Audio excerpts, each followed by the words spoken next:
بسم اللہ الرحمن الرحیم۔ السلام علیکم سامعین اکرام۔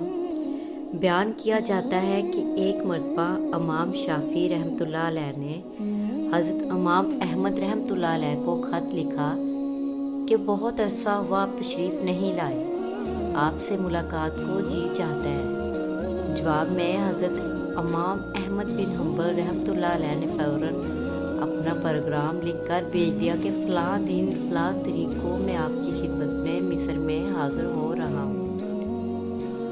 حضرت امام شافعی رحمۃ اللہ علیہ نے اپنے گھر والوں کو، اپنے ملنے جلنے والوں کو اور دوسرے علماء کو ان کے آنے کی اطلاع دی، پھر ان کی دعوت اور ان کا استقبال کا خصوصی اہتمام کیا۔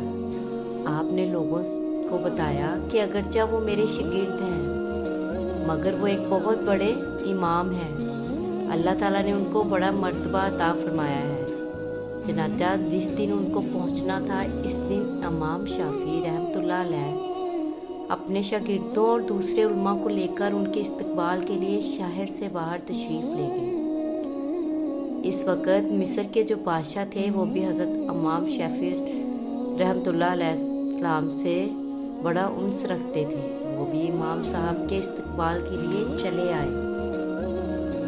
پھر یوں ہوا کہ حضرت امام احمد بن حنبل وقت مقررہ پر پہنچ گئے۔ حضرت امام شافعی رحمۃ اللہ علیہ نے ان کا بڑا شاندار استقبال کیا اور پھر عزت و احترام کے ساتھ ان کو لے کر گھر پہنچ گئے اور ان کے لیے بہترین کھانے کا انتظام کیا۔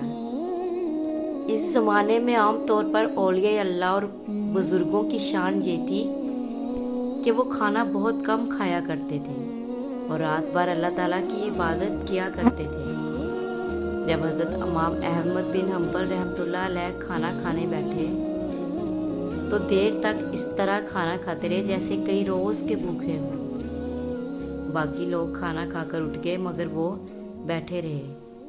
لوگ بہت حیران ہوئے کہ حضرت امام شافعی رحمۃ اللہ علیہ نے تو ان کی تعریف کی تھی کہ یہ بڑے اللہ والے اور بزرگ انسان ہیں، مگر یہ تو خوب پیٹ بھر کر کھانا کھا رہے ہیں۔ لوگوں میں اور گھر والوں میں ان کے بارے میں باتیں ہونے لگی لیکن کوئی کچھ نہ بولا۔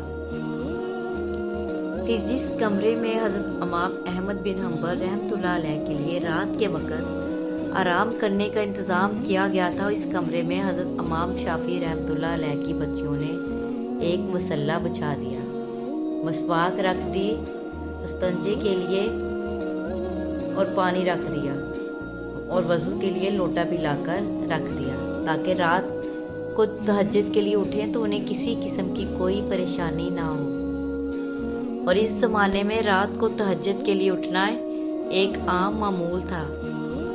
اللہ تعالیٰ بچائے کہ آج ہمارے زمانے میں یہ افسوسناک ماحول ہو گیا ہے کہ صبح 8 بجے اور 9 بجے اٹھنا ہمارا عام معمول بن چکا ہے، اور کئی لوگ تو اس سے بھی تاخیر سے اٹھتے ہیں، اور جو علماء اور صالح لوگ تھے وہ تو رات بھر عبادت کیا کرتے تھے۔ اللہ تعالیٰ ہم سب کو بھی تہجد پڑھنے کی توفیق عطا فرمائے، آمین۔ بہرحال حضرت امام احمد بن حنبل رحمۃ اللہ علیہ نے رات کو اس کمرے میں آرام کیا اور صبح اٹھ کر فجر کی نماز پڑھنے چلے گئے۔ جیسے ہی وہ نماز کے لیے نکلے تو حضرت امام شافعی رحمۃ اللہ کی بچیاں اس کمرے میں آ گئی تو وہاں دیکھتی ہیں کہ پانی کا لوٹا ویسے کا ویسے پانی سے بھرا ہوا ہے، نہ مسواک استعمال ہوئی ہے نہ وضو کے لیے پانی استعمال ہوا ہے، سب کچھ جیسا تھا ویسے کا ویسا ہی رکھا ہوا تھا۔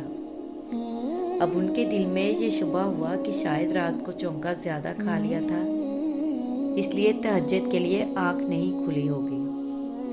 جبکہ فجر کی نماز پڑھ کر حضرت امام احمد بن حنبل رحمۃ اللہ علیہ تشریف لائے تو گھر والوں نے حضرت امام شافعی رحمۃ اللہ علیہ سے کہا کہ آپ نے فرمایا تھا کہ وہ تو بہت بڑے اللہ والے اور بہت بڑے بزرگ ہیں، مگر رات کو انہوں نے کھانا بھی خوب کھایا۔ رات کو ہم نے ان کو وضو اور استنجے کے لیے پانی دیا تھا، وہ بھی استعمال نہیں ہوا۔ معلوم ہوا کہ رات کو تہجد کی نماز بھی نہیں پڑھی۔ اب حضرت امام شافعی رحمۃ اللہ علیہ کو بڑی تشویش ہوئی